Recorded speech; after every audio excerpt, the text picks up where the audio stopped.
Vinegar প্রস্তুতির উপর তোমরা একটা কুইক রিভিউ ক্লাস চাচ্ছিলা।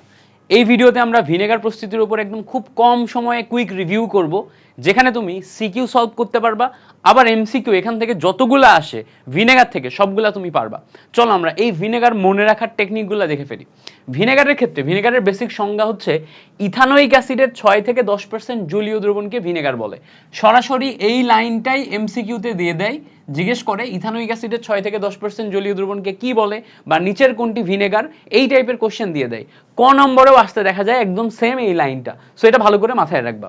এখন যখন আমরা ইথানোয়িক অ্যাসিডের 6 থেকে 10% জলীয় দ্রবণ তৈরি করতে যাচ্ছি, মানে ভিনেগার তৈরি করতে যাচ্ছি, তখন ভিনেগার তৈরির প্রথমেই আমাদের লাগবে সুক্রোজ বা চিনি। প্রথম ধাপে, একদম প্রথম ধাপে আমাদের লাগবে সুক্রোজ বা চিনি। তো প্রথমে আমরা সুক্রোজ বা চিনির সংকেত লেখা শিখবো। C12H22O11, যেটা হচ্ছে আমাদের চিনির সংকেত।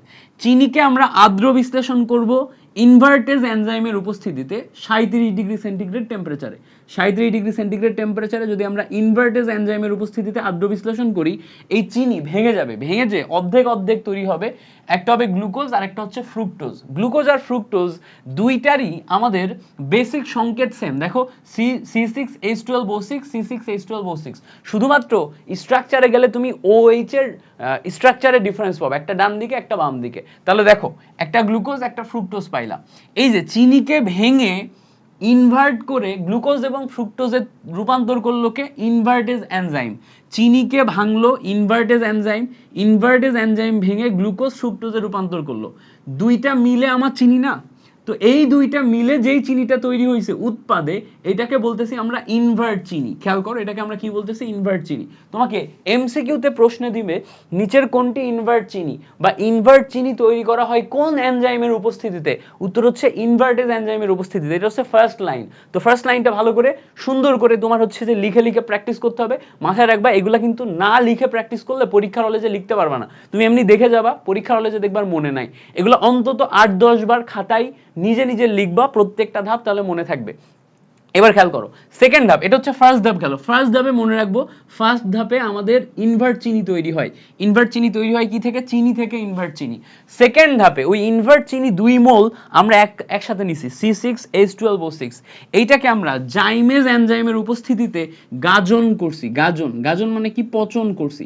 তো জাইমেজ এনজাইমের উপস্থিতিতে এটাকে যদি গাজন বা পচন করি, এটা ভেঙে যে ইথানল বা অ্যালকোহলে রূপান্তর হয়।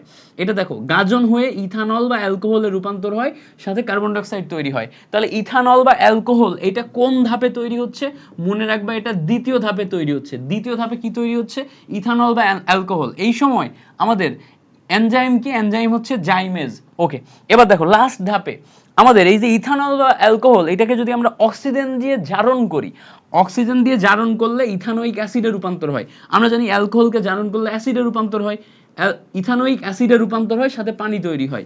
এই ধাপে আমাদের অ্যাসিটোব্যাক্টর নামক এনজাইম ইউজ করা হয়েছে। এখন তোমরা ভুল যেটা করো, তোমরা এই এনজাইমগুলো মনে রাখতে পারো না। তো তুমি এনজাইমগুলো মনে রাখবা কিভাবে? এভাবে মনে রাখবা, প্রথম ধাপে ব্যবহার করা হয়েছে ইনভার্টেজ, ইনভার্টেজ থেকে আই। দ্বিতীয় ধাপে ব্যবহার করা হয়েছে জাইমেজ, জাইমেজ থেকে জে। তৃতীয় ধাপে ব্যবহার করা হয়েছে অ্যাসিডোব্যাক্টর, অ্যাসিডোব্যাক্টর থেকে এ। তো তুমি মনে রাখবা আই জে এ। প্রথম ধাপে ইনভার্টেজ, দ্বিতীয় ধাপে জাইমেজ, তৃতীয় ধাপে অ্যাসিডোব্যাক্টর। ধরো প্রশ্ন দিবে ইথানল তৈরি করার জন্য আমরা কোন এনজাইম ব্যবহার করি? ভিনেগার প্রস্তুতিতে ইথানল তৈরি করার জন্য আমরা কোন এনজাইম ইউজ করি? তোমার মাথায় আসবে ইথানল মানে হচ্ছে 2 নাম্বার ধাপ। 2 নাম্বার ধাপ মানে আই জে এ, জে হচ্ছে 2 নাম্বার ধাপে ছিল, মানে জাইমেজ। তুমি মনে রাখতে পারবা। তারপরে দেখো ইথানোয়িক অ্যাসিড তৈরির জন্য কোন এনজাইম ব্যবহার করা হয়? আচ্ছা, ইথানোয়িক অ্যাসিড তো 3 নাম্বার ধাপে ব্যবহার করা হয়, আই জে এ, এতে অ্যাসিডোব্যাক্টর, তার মানে অ্যাসিডোব্যাক্টর এনজাইম ব্যবহার করা হয়। এখান থেকে তুমি এইভাবে লিখে লিখে প্র্যাকটিস করলে এমসিকিউ গুলা ডেফিনেটলি পারবা। সিকিউতেও 3টা একদম অ্যাকুরেট ভাবে লিখে আসবা, পারবা। আশা করি ব্যাপারটা ক্লিয়ার।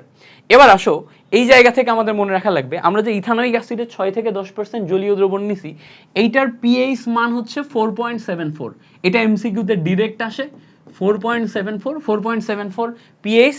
তার মানে এটা খাবারের মধ্যে অম্লীয় মাধ্যম তৈরি করে। অম্লীয় মাধ্যমে যে কোনো জীবন্ত ব্যাকটেরিয়া অম্লীয় মাধ্যমে এই হাইড্রোজেন প্লাস আয়নের উপস্থিতিতে সে মরে যায়, মরে যে ডেড ব্যাকটেরিয়ায় রূপান্তর হয়। তার মানে ইথানোয়িক অ্যাসিড এটা ভাঙে যে জলীয় দ্রবণে তোমার CH3 COO- এবং H+ আয়নে রূপান্তর হয়, এই হাইড্রোজেন প্লাস আয়ন অম্লীয় মাধ্যম ক্রিয়েট করে, সেটা জীবন্ত ব্যাকটেরিয়াকে ডেড ব্যাকটেরিয়ায় রূপান্তর করে। এই অংশটুকু তোমার ইথানোয়িক অ্যাসিডের খাবার সংরক্ষণের কৌশলের মধ্যে পড়ে। তুমি মনের মাধুরী বিষয়ে খাবার সংরক্ষণের কৌশল লিখতে পারো, অথবা এগুলো এমসিকিউর জন্য মনে রাখতে পারো। আরো ডিপ ব্যাখ্যা আছে, বাট কুইক রিভিউতে আমরা তো ডিপ ব্যাখ্যা যাচ্ছি না।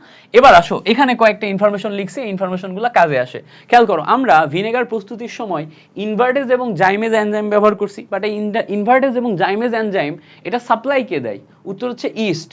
ইস্ট থেকে ইনভার্টেজ এবং জাইমেজ এনজাইম নিঃসরণ হয়।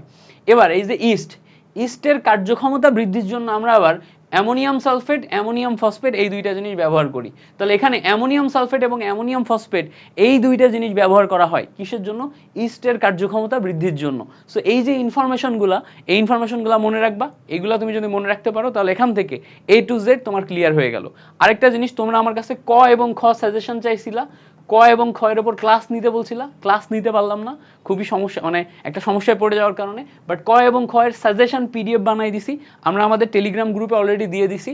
এই ভিডিওর কমেন্টে টেলিগ্রাম গ্রুপে পিডিএফ এর লিঙ্ক দেওয়া থাকবে, টেলিগ্রাম গ্রুপে জয়েন করে পিডিএফটা ডাউনলোড করে নিয়ে পিডিএফটা পড়ো। আর তোমরা যারা যারা ভার্সিটি কো অ্যাডমিশন টেস্টে মিল্টন ভাইয়ের সাথে আগাইতে চাও, অবশ্যই আমাদের ওয়েবসাইট থেকে কোর্সটা একটু চেক দিয়ে নিও। আর্লি বার্ডে 250 টাকা ছাড় চলতেছে, এখন ভর্তি হইতে বলতেছি না, অ্যাডমিশন টাইমে মিল্টন ভাইয়া যে পড়ায় এটা মনে রাখো, এইটুকু হলে হবে। Thank you so much for watching this video.